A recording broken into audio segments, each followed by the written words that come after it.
કહેવાય છે કે મૃત્યુ બાદ દુશ્મની પણ ઓગળી જાય છે, પરંતુ વલસાડમાં લોહીના સંબંધોએ મર્યાદાની તમામ હટ વટાવી દીધી છે. એક કમનસીબ ઘટનામાં કેન્સર સામે જિંદગીની જંગ હારેલી માતાના પાર્થિવ દેહને 5 કલાક સુધી ન્યાય માટે પોલીસ સ્ટેશનના ઉંબરે પડી રહેવું પડ્યું. આખરે શું હતો આ વિવાદ? વલસાડ સિવિલ હોસ્પિટલમાં ટીબી વોર્ડમાં સારવાર લઈ રહેલા 51 વર્ષીય રંજનબેન પટેલનું કેન્સરની બીમારીના કારણે નિધન થયું. હોસ્પિટલના સ્ટાફે લાશનો કબજો માતાની સેવા કરનાર પુત્રી અવધીબેનને સોંપ્યો હતો, પરંતુ આ સમયે પુત્ર એલ્વિન અને તેના સાથીઓએ હોસ્પિટલમાં હંગામો મચાવ્યો હતો.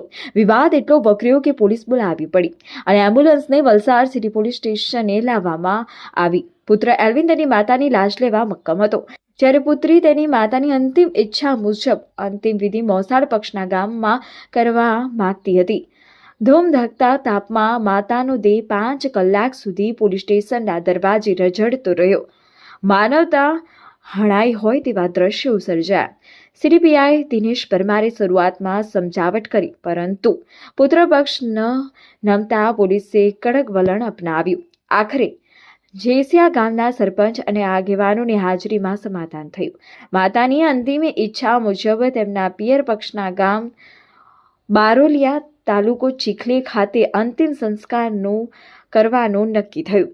કોઈ અઘટિત ઘટના ન બને તે માટે પોલીસે ચુસ્ત બંદોબસ્ત પણ ગોઠવાયો હતો.